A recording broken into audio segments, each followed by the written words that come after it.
piece, kind of Shakespearean play, with all of his sort of hard roles and sorry, I'm trying. Is this a joke? Yes, it's a long walk to get to. He was really role playing.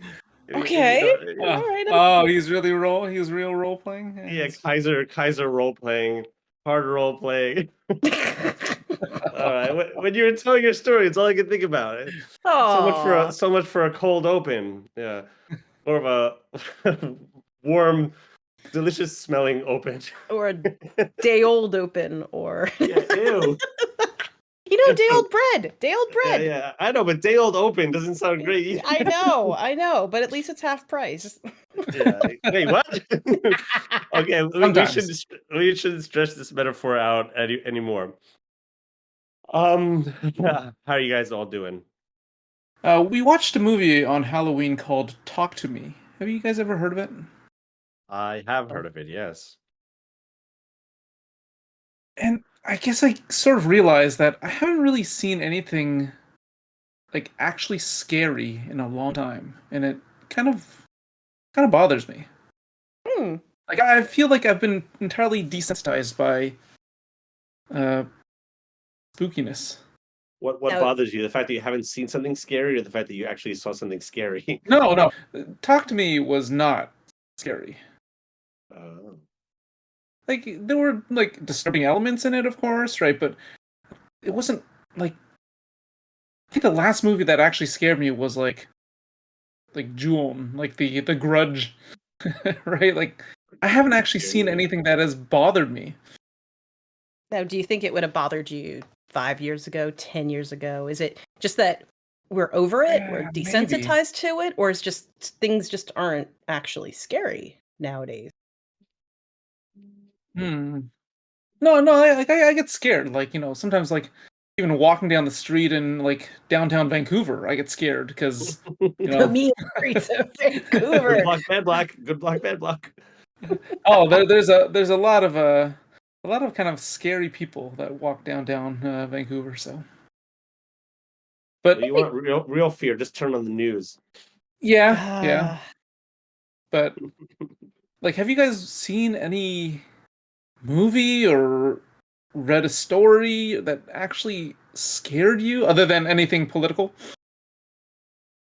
I don't watch horror movies for the very reason that they scare me. I don't like that gore getting in my head, so they scare me in a different way because I find myself very squeamish about them, pulling the safety pillow up, as it were. Mm. But I think this probably some of the scariest stuff I see is probably related to is the closest.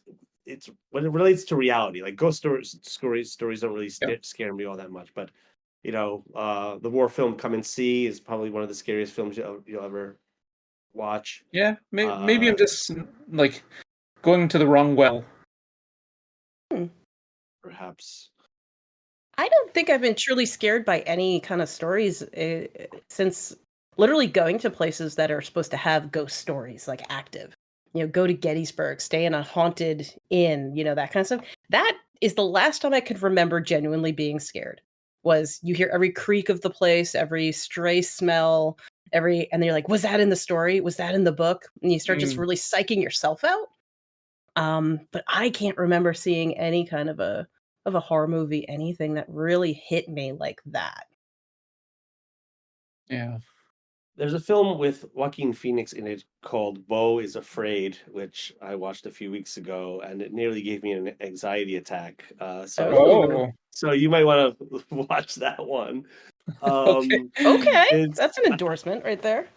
I can't say it was scary. Like when I was finished with it, it wasn't like I was walking around my house with the lights on or something like that, right?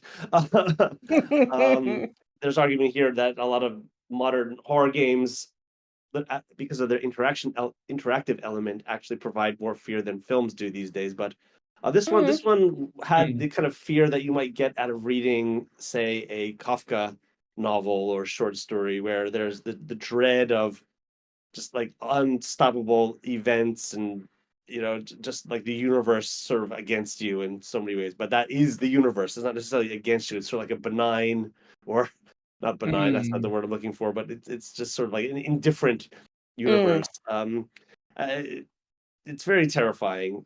So I mean, there's scenes early on where he's getting home to his apartment, and there's a sign on the door that says, like, beware of like an infection of like highly dangerous poisonous spiders.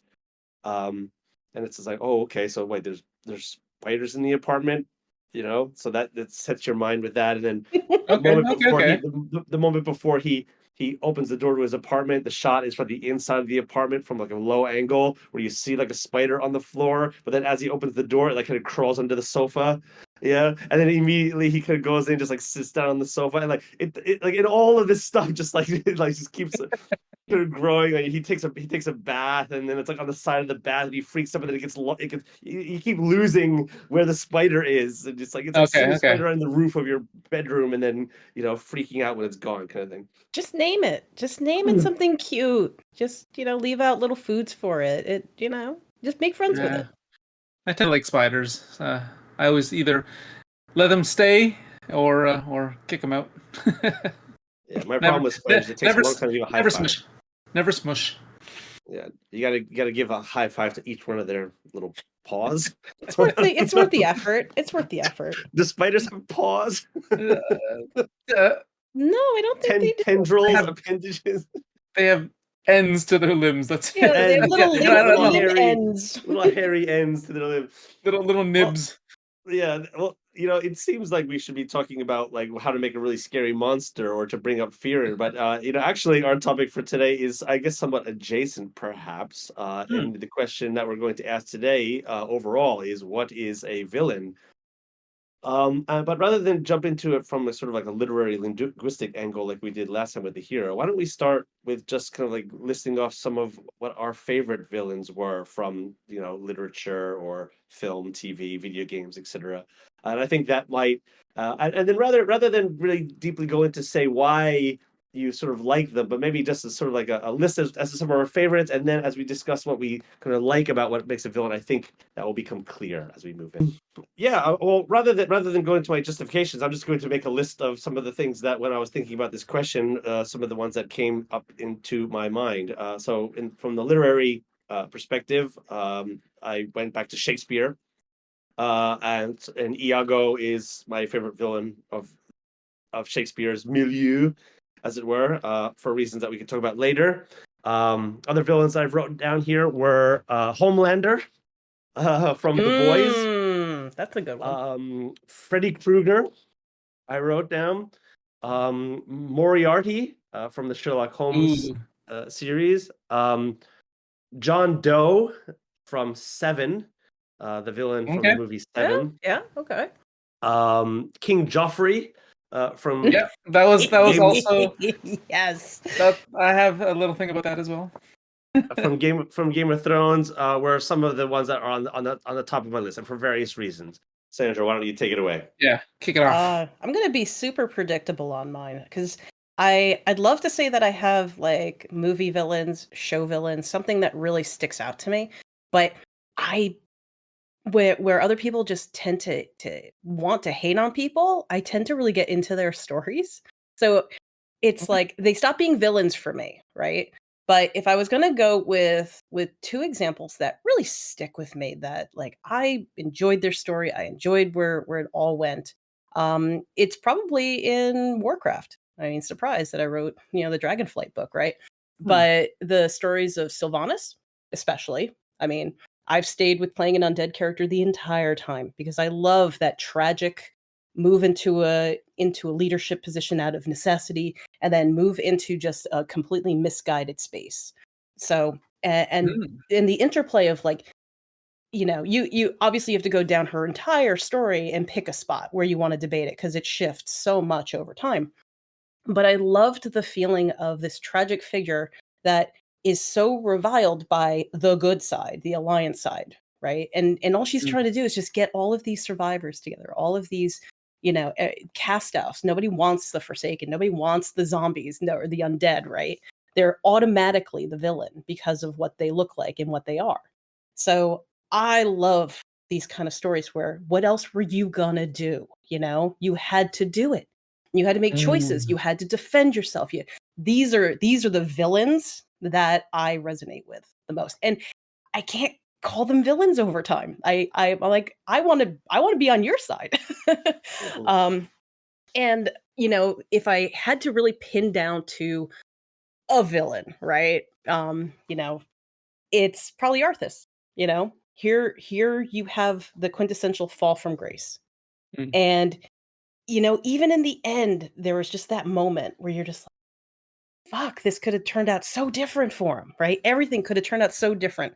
And that's the other narrative that really attracts me is the what ifs.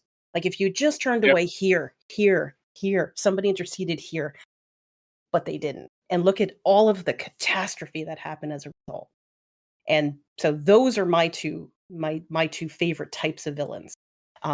I just don't see a whole lot of that because you need the development, you need the space for that narrative to grow and make sense over time. And you usually don't get that much space in the span of a movie or even a single season. Mm. How about you, Chris? What do you really resonate Ooh, with? so for me, I like strategists. That's my kind of Mm. that's my favorite kind of villain, like the Gustavo Frings and the Mike Ehrmantrouts of like of Breaking Bad, right?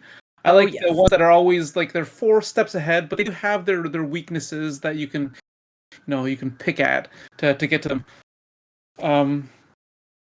Like the way that that Breaking Bad is written is that like no one's really useless and no one's really dumb. Like Mm-hmm. Jesse will say silly things every here and there, but like everyone has kind of like a level of expertise in something that makes them useful and makes them beyond everyone else, right? Mm-hmm. And the way that like Gustavo Fring, he's a businessman and he knows how to play everyone. So it's almost like a game of chess, but with like 20 different players, pretty much, right? And Interesting. they're very complex. Of course, they all their backstories or reasons and motivations for why they're doing it. But I just love seeing smart characters play against each other. And yes, of course, one could say that Walter White, of course, is the worst of them all. He's he's the prime villain of Breaking Bad. But I just love seeing the interplay of those kinds of characters. He sort of becomes the worst of them all, doesn't he? That's sort of like the primary message of the show, and so there you have an interesting thing about what makes a villain good. Sometimes is that they grow, and I think you've both touched on that a little bit. Yeah, yeah. So Chris, you sort of said like the Strategists. strategist, and I suppose if we were to simplify what you were saying, Sandra, it's something of like the justified motivation, I suppose. The fall. Yeah, yeah. With the fall. The long trip downward. Yes. The long trip downward. Yeah, I think I'm perhaps somewhere in the middle there, and a lot of my picks are there's a strategic element, but with like a healthy dose of madness. I like the lunatic villains. Your Joker types, your Yep. Riddler types, that type of thing, where they but from their perspective, they may or may not be completely mad. Probably better that they don't think they're mad, but for some reason, like again with the motivation aspect, they can justify their madness to a reason, and that madness may be brought about via some sort of like institution or something like that. A type of villainy that has, in a way, made them who they are. They're not just like your Mhm. classic RPG trope baddie that's just like a feral creature for whatever, and that's sort of like evil for evil's sake or whatnot. It's like no, like whatever surroundings, whatever institutions, whatever sort of like historical events that have happened to this person has sort of made them this sort of mad entity in the world, and that's the real sort of tragedy of it all. But Mm. all right, I think we could just keep sweeping around like this. So just jump on the topic, and let's break them down then. Yeah, I would probably start off by saying that because of course we're making this all relevant for TTRPG purposes, Yep. right? Um, I would definitely say that there's nothing wrong with keeping your villain simple. So we've just talked about the long path downward, the descent to madness, in these things, right? These take a long time to bake, usually, to really, set in and get in there and start feeling something for somebody who's supposed to be the enemy, right? But if we're talking about a campaign, sometimes you might not have that kind of time. You might have the one season or the one movie, right? Yeah. So to me, there's a bit of a formula to this, and like almost like you can't go wrong here with feeling the dynamic, and that's one person wants one thing, and somebody else wants another, right? Now, who's the hero and who's the villain in this equation isn't always clear. You think you are, they think they are, right? But if you keep with the motivations right there, like I want this, you want this, and we both can't have what we want. That's the classic setup, right? For a hero villain story. So as long as you can figure out and justify what your villain is about, what they want, why they're going to commit everything they have to this goal, like you almost can't go wrong. As long as you yourself can see that that is a valid path forward. You may not do it. You may have morals. You may not have insanity. You may not have all of these other driving factors. But if you can at least logically see how they got from point A to point Z on this journey, they're going to be a really decent villain for your campaign. Thanos was right. Yeah. Right? Yeah. Thanos was Classic, right? Hashtag Thanos was right. He's been a bit too much of like the Malthusian. Anyway, uh, well, I suppose you're hinting out like the principles of like antagonism and whatnot, and so definitely within an RPG setting, you're going to want to set up things that are pushing back against what your player characters are trying to achieve, and therefore be inherently antagonistic. And I think it's like from within that your villains are going to emerge. Either they're either working with or even against the things that are antagonistic against your players, throwing a wrench in both, or working to sort of help bring about that which is being antagonistic towards the players, and what have you. So these are the multiple pathways in which the villains can emerge, right? So I mean, the story itself doesn't ever have to be focused primarily on the villain, right? The villain could be in the background, just kind of doing their own thing, who's just sort of like mucking up the waters for what the heroes are trying to achieve, and therein lies the conflict. But it's sort of like how does the villain threaten the things that the characters value, pretty much, right? Yeah. Right, be it like relationships, be it a property, money, or a specific goal of like maybe plundering a tomb before you, right? Yes, getting there before you is always a good one. Well, so yeah, I mean, this begs the question then. So, what of some of the characters that we mentioned, and perhaps you'd both like to throw more of your picks into the pot here, but what then? Why did we choose these? Why did we choose the villains that we chose as the ones that were the most memorable, the most sort of enjoyable in a way? One might argue that a villain does need to have a sense of fun. We kind of like the villains a bit, right? Aren't they? They're oftentimes a bit more interesting than the heroes in a way. Yeah.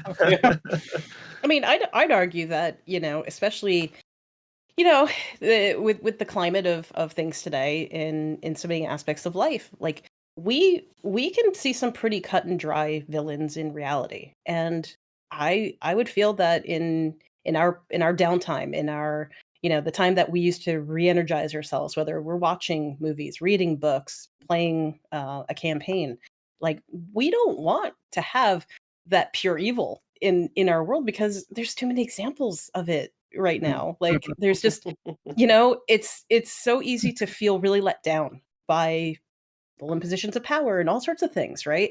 So the more muddy the characters you're working with are, the more like you can actually feel related to them. Not just related, but like the world feels like there's a possibility for change, for momentum to get better, right? You need like increments of challenge for your characters and for your players to feel really engaged here. But if you just throw a pure evil character into the mix who's unstoppable. They own everything. They have all the weapons, all the everything. It's like, never mind. so so to me it's like, if I'm going to be engaging with a villain in any media that I'm engaging with in my downtime, I want there to be a clear chance of success and a clear chance of failure. Like, I want it to go either way. But there has to be a chance. So that's why I was saying there's nothing wrong with having a basic villain, but the problem is there has to be that dynamic. There has to be that chance. And I feel like that's what a lot of I'm seeing trends in books right now, where nobody wants the deepest evil in the world. They want the complexity. They want the muddied waters. They like, this is something we can relate to and interact with a lot more easier. Another on my list was like Magneto, right? Yeah. He wants what's best for mutants, right? Yep. Even if that absolutely. means eliminating all normies, right? I mean, normies are the threat, right? Like, if it's your people, like, it's almost like a Sylvanas story there, right? Like, everybody wants the undead wiped out. Like, oh, we don't have to worry about all of them over there, like, ugh, right? And it's just like, sometimes there's those, there's those motivations that are that limited. Like, they're just disgusting, right? Is a reason that is used.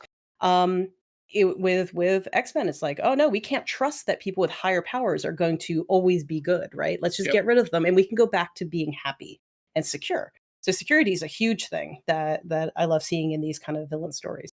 But yeah, like, how can you disagree 100% with Magneto? He just wants his side of Yeah. the fight Yeah. to be safe and secure too, right? I Yeah, love it. That's why I put him as one of my my top villains as well. It's just like Magneto and Gustavo Fring, and the alien from Alien. We can get into that a little bit later though. But we are pro alien. I'm pro alien. What you like in a good villain is a kind of moral complexity and moral ambiguity there, as a necessary element, and then, well, to a certain type of villain, I suppose, and then also but that mixed with a real threat, but then not a threat that is so overwhelming that they don't stand a chance. So a threat with a notable weakness, I suppose. Yes. And so, like, I'm balancing act between threat and vulnerability. There it is. With sort of moral complexity. So this is a type of villain that you seem to be advocating for, Sandra. That would definitely describe what I resonate with. Yeah. Okay.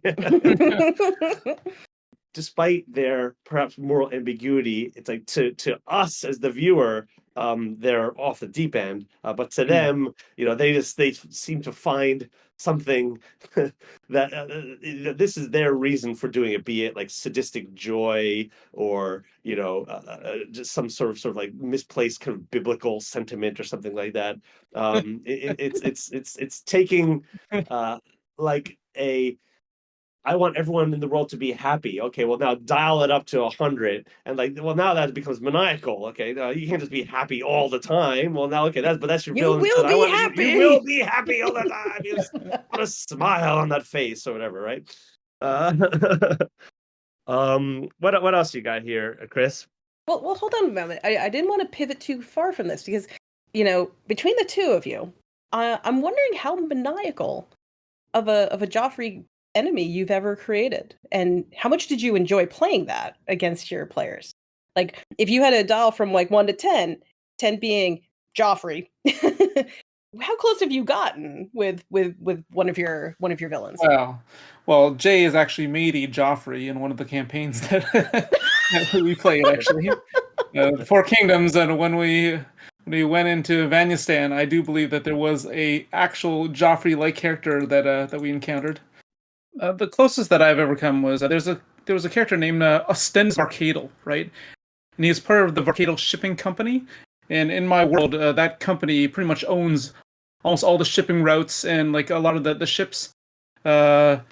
they all pass through and Deathless, the kind of like the shipping center of the world, and all of that entire Varcadal family is notorious for being just the most like petulant toddler men that you've ever seen. They're the ones that will take every penny from you and then like and charge you for like the transaction type thing, right? So that defines that really well. Like, and that almost though, like I'm curious to know how that resonated with players and at what time you were playing with them, because I feel like that like after the pandemic onward, like that the tolerance for those like God, you're just a D word like characters, like people are a bit like emotional about it. Like we used to just be able to be like, oh my God, but like, yeah, what a petulant man child, right? But I'm noticing that people are having a bit more of a feels about it when it's like that guy's too much like my boss right now, and I have to return back to the office. Like, why are they doing that? Right. So it's interesting. It's an interesting thing to see over time that some villain types kind of ebb and oh flow yeah. in Yeah. what we find enjoyable. Well, in the campaign, like the ship that they were on was owned by Varcadal, right? Mhm. And the ship crashed on like like kind of like a skeleton island, and he was like just using everybody as like as a human shields and things like that. And they were like, "We're tired of this guy. We gotta get That's rid of not lasting like, long. no." We don't want to make enemies with the Varcado family because they own so much of the shipping world and things like that, resources, and they have like endless amounts of money, right? But this guy, he's too much. All right, so So, how many sessions did that guy last, honestly? oh, he also made it off the island. Whoa! Yeah, Oh my! yeah. Your Because players are very, very everyone knew that he kind. was important. Everyone knew that he was very important. So they kind of like protected him, thinking, "Oh, maybe you can get something out of this, right?" But then when he killed one of the like the NPCs that the players really liked, that's Oh. when they were just like, "Okay, that's it. We're done. We're not protecting you anymore." Oh, you found the button to push. Yep, I yep. see. So If you have skeletons in your campaign world and you don't have like a skeleton band where one of the members of the band plays the rib cage like a xylophone, I would be disappointed.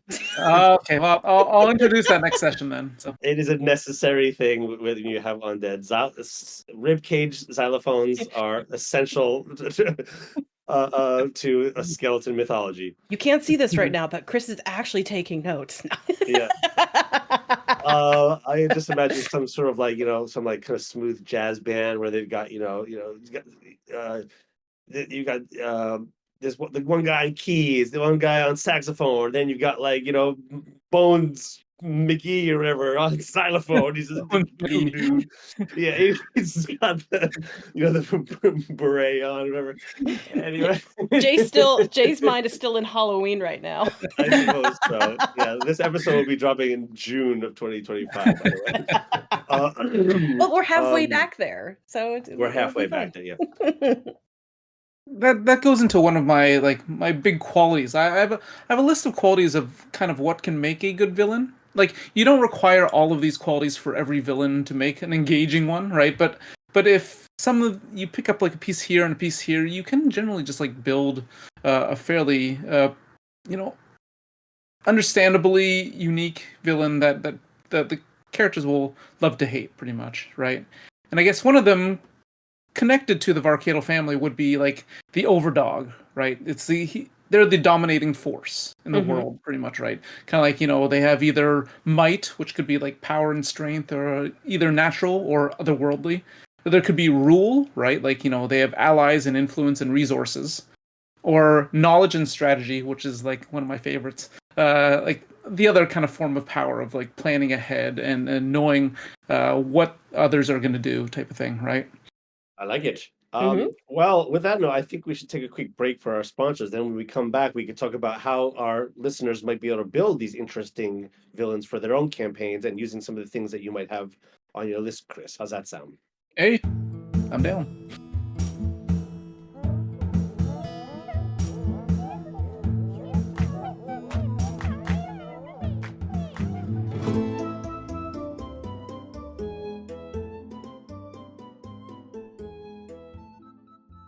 So, before we go into how our listeners might be able to build a good villain from some of the lists and notes that we have taken, maybe we could just talk about some of the villains that we've created and how we went about that. And then that might kind of like tap into some of the stuff that we have on our lists here, like perhaps something that you've written in a story, Sandra, or in one of the campaigns that you've run, or in the campaigns that we've run over the many years. Does anybody want to jump in? I mean, when we were assembling this list, I'm thinking about the character I'm currently playing. She in every interaction she has in the outside world, that people notice, these tattoos that she has and other defining features. They know she's from a really terrible organization in the world, that she's left, but she can't leave that behind. Any association with this organization, like, is almost kill on sight, depending on the person. So she has to disguise herself. She has to constantly be covered up, constantly hide these things, and for good reason. What this organization has done to other people to further their own, like, talk about a villainous society here, right? You know, they think they're in the right. They think that they're doing what needs to be done. But they're so secretive that nobody even knows why they're doing these things, right? So it's just, you're bad. You're bad because you're not even playing nice with the rest of the world. So I knew right off the bat when I made this character, I wanted her to be from this organization and then have the path outwards. So she starts as a villain, trying to find that bit of redemption. But at every turn, she's put into these positions and these situations where she almost falls back on this training, these philosophies, these everything, and there's like a war on what to do. So this is the kind of characters that I love building. In another story that I'm working on, this is the villain. Somebody who never wanted to be in this situation, but is, and there's no changing that situation. This is what she was born into. And she's just trying to hide from that at every turn, trying to change the world bit by bit so that she can live in it. But if she's ever caught, if they ever find out what that secret is, she's done for, right? So these are the villains that I love creating. I love playing. I love really getting into the internals and mucking around, like, turn this dial and see what they do. So for me, it's the all or nothing and the somewhat tragic figure that's in it all. You just want to survive, but they won't let you. So what do you do?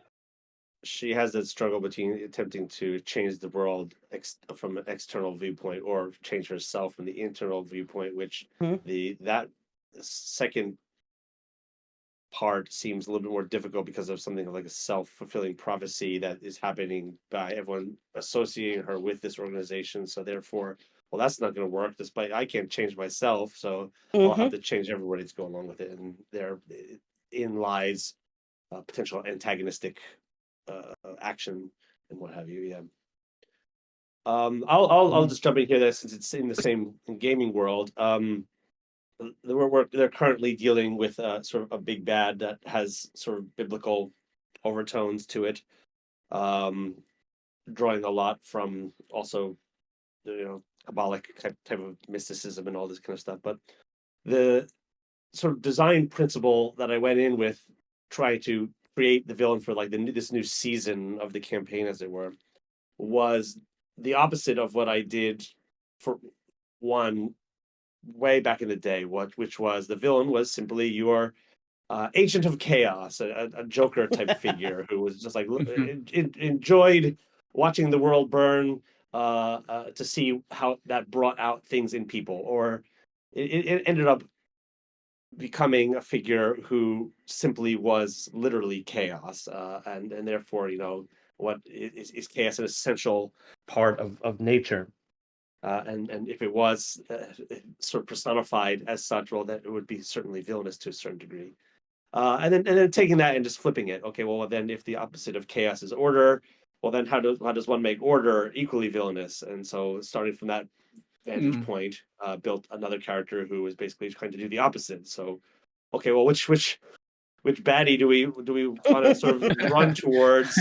And you've got this, As the one that wants lesser to of two evils, yeah, right? yeah, burn the world down, the other one that wants to sort of put it in chains, and so there you go. And so that could be a starting point for for listeners wanting to create their own villain, start with some sort of sort of broad concept. I mean, the concept of order doesn't inherently seem to be villainous by its outright, but like if you just turn that dial up a little bit, it becomes that quickly. In terms of Talking about like this. villains that I've made, I guess the most infamous one would be Ahela. Ahela. So one of the first characters that started in the campaign, he was a guy that was going around pretty much killing gods. That was his job.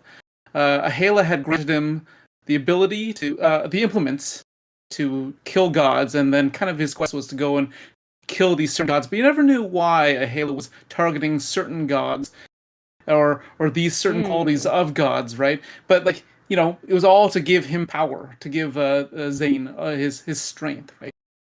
And later, he sort of he was told to kill his daughter, and he refused to, so he was stripped of his powers. And since then, Ahela has found a new savior, right? Who has been given the same implements that he had, and now he's going around killing gods and doing the same thing that Zane was doing before. But now they're sort of, now they're sort of the villains of the campaign in some ways, where there's people in different cities that worship gods, but then suddenly their gods have been stripped of their powers, right, or have been killed, and Ahela is like gathering all these different abilities. Now it's that the goddess of revenge, ghosts, of the skeletons, of of luck, of all these different things, as Ahela is grasping for all these different deities' powers. So yeah, kind of Ahela is this unknowable, higher deity that has become pretty much the villain. And every time players hear the name Ahela, there's always like a groan across the table. I was like, oh, like this guy's from Ahela, or if Ahela is mentioned, it's such a powerful feeling, I guess. They know they're in for it when they hear that name. But sort of what I think makes Ahela even a better villain is the fact that there was the connection, the direct connection to characters that have already existed or characters that they know of, right? That connection to the characters, like how they impact your players, really can make or break a villain, really. Couldn't agree more. Yeah, when talking about my current homebrew world, it's quite challenging for me to choose like a villain. Now there is very much a clear big bad, which is sort of like the first time in a while. Even in our first year of getting back into it, there was something of a big bad, but it was more of a character who was sort of justifying their own actions. And a lot of the things that are happening in the background are, or not in the background, I should say, probably the primary dramatic the creation of most of the dramatic scenes are characters of different different motivations sort of clashing up against each other, and then watching the when one doesn't want to back down for another, well then you inevitably have conflict, and then having characters go through such a series of events that they either find themselves become like the villain in another person's story, Yep. or backing down, and then and there you have it. But yeah, I did make somewhat a bit of a list of characteristics that I tend to appreciate when I see them in villains. So of course I mentioned the overdog, the dominating force, having the might, the rule, and the knowledge. But also I like villains with a bit of a mystery, right? Where at the start you don't know everything about the villain, and there should be like discoveries like peppered along the adventure or along the journey. Learning more about them. And in some ways, that could also be learning more about how they became the way that they are, pretty much. Yeah, finding out about that moral ambiguity. What was the cause of their viewpoint, or what brought them their magical abilities, or what gave them that Exactly, scar, right. or what Oh, that I love medallion that they I love wear. giving character scars, just like random scars, and then later you can introduce how they got that scar. Yes, indeed. But like just like Ahela, like why is she targeting these other deities, these specific other deities, right? They're not just any other deity, just specific. So Are you that allowed? gives Are you allowed to tell us? no, I still can't. Oh no! See, you're engaged. You're already engaged, and I haven't even done anything. You guys haven't even really played with Halo. There you go. So yeah, listeners creating their own villain for their campaigns, having something of a mystery that and perhaps even the GM doesn't know Yeah, what the answer to that mystery is, but setting up a question that you'd like to ask, and then as you watch the players figure it out, exactly. sort of gravitate towards the one that they seem to be having the most fun with is also a potential design uh, uh, um, way through the gauntlet of creation here. The next one I have is like the motive, right? So there are morals and beliefs or lack of belief. Also tied into what Sandra really likes, a hearty backstory or a backstory that helps them define who they are. The And also, reasons. Give me yeah, the the reasons. reasons. Yeah. But also, like we mentioned, like kind of like an empathy or almost a reflection of the characters. Maybe they're trying to do the same thing. They're trying to accomplish the same goal, but maybe just in a very different manner, right? I think it's something that would be interesting for most villains is having maybe a unique symbol, calling card, method of dispatching with their enemies that can be recognizable. Oh, like he was here, or the walls of the room are all frozen, and oh, that must mean he was in here, or something that is like a remnants of the villain being Yep. there. Could be a really memorable thing when creating a villain for your campaign, I think. Give them at So least 23 pieces of flair. Yeah, 23 pieces of flair. Yeah, well, adding flair to the character for sure. Yeah, exactly. just like Um, one of those restaurants, right? That they have all the flair on the walls and things like that.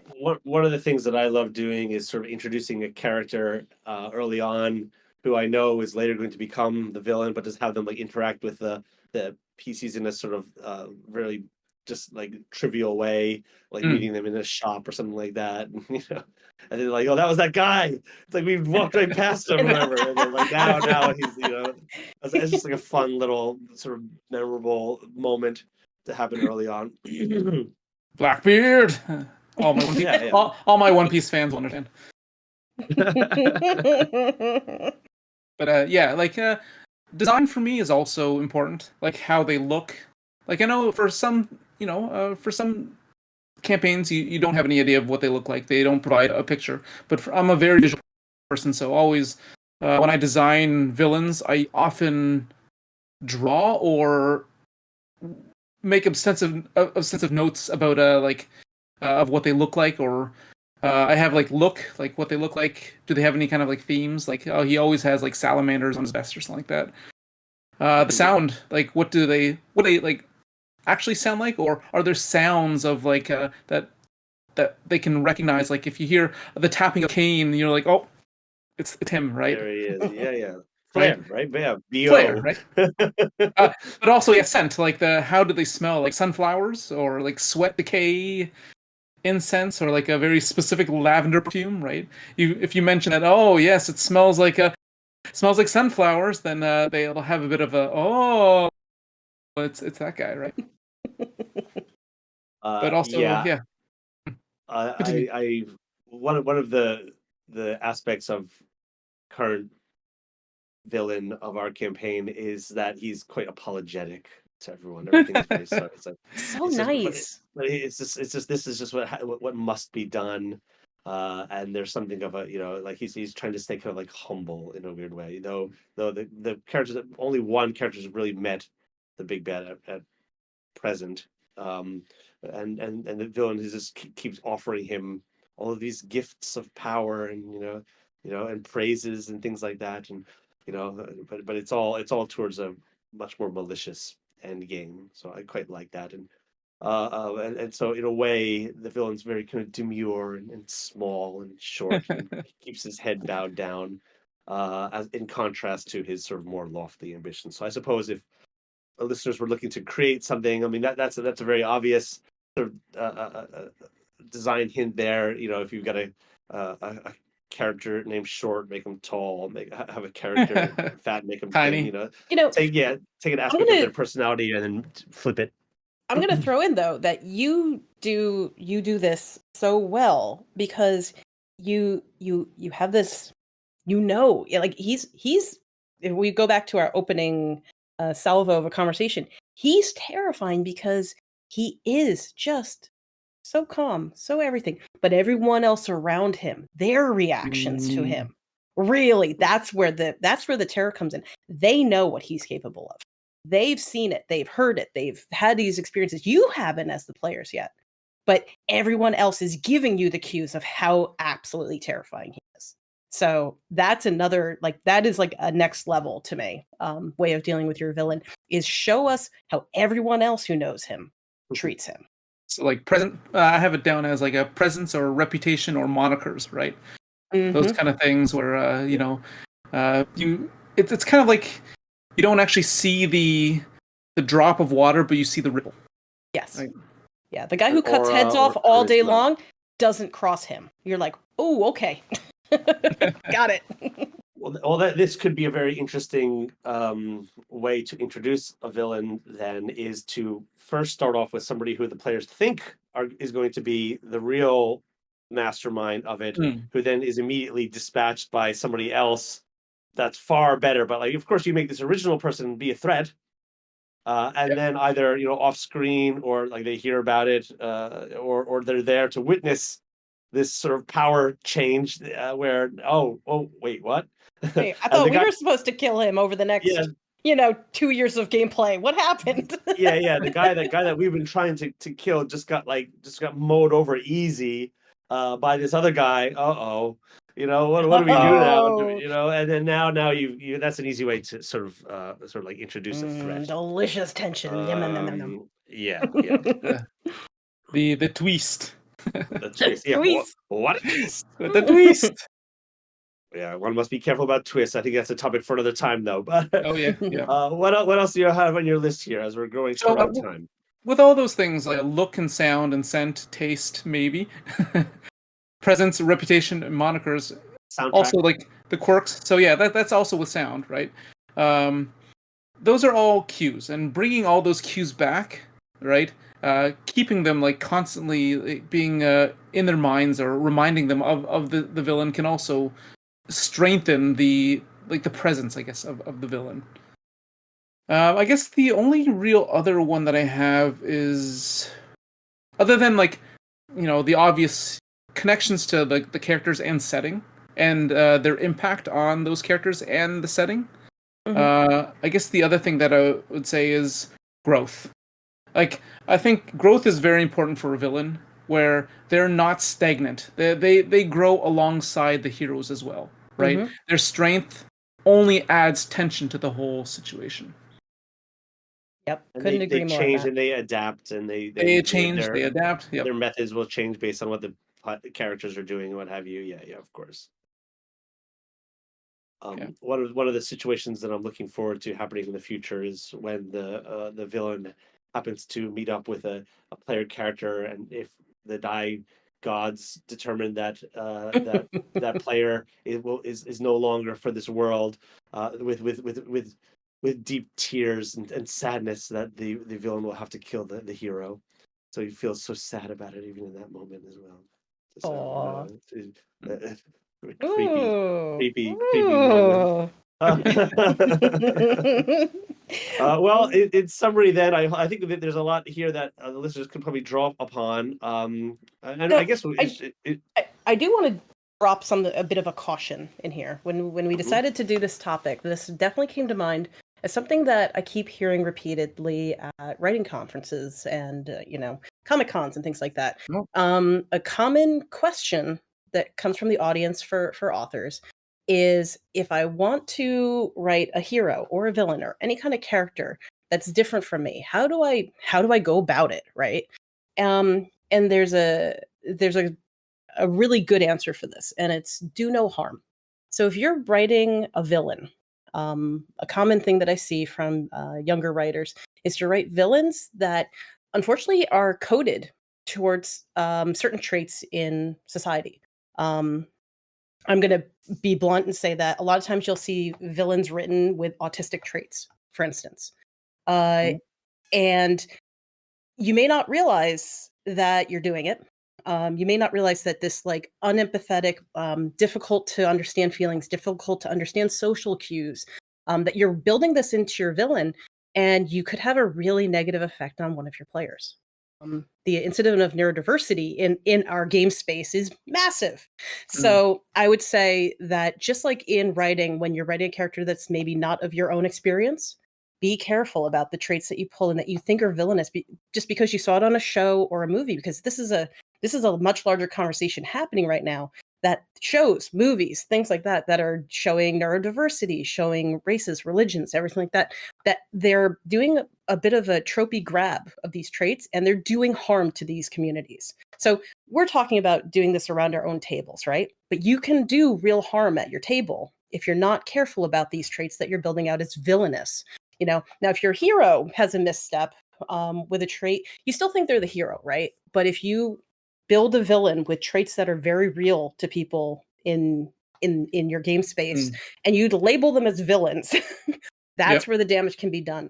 So just give a little bit of thought as you're building out these characters, that is this possibly going to have a negative effect on one of my players, and maybe make them not want to play at my table. Thank you. Thank you. You always have a very different perspective, that something that I never thought of. That's fantastic. It's a very good and important point. Yeah. And just to make a quick comment on that, there is an important book that was written, I believe back in the 80s, by George Lakoff, called Metaphors We Live By.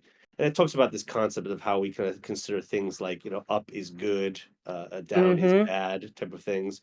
And as it relates to like our fantasy spaces and the metaphor that is latent in our fantasy worlds, one of them is black is bad, and in the sense that it is related to the abstractions of sort of night and the unknown. Well, you're doing it right. Once it starts creeping into areas such as race, well, now you're doing it wrong. And so this is where one must be careful when creating these type of assumed sort of metaphoric relations between like a character trait, and its sort of real world implications. But yeah, excellent. All right, everyone. So with that being said, let's hope that your future player characters in your campaigns to run will be terrified by or won over by their villains, thus creating extra conflict within your campaign setting, and as they laugh their way to an inevitable demise, well, depending on how much you fudge your dice. All right, Again, everyone. another topic for another day, right? Indeed. See you all next time. Bye. Ciao. Bye.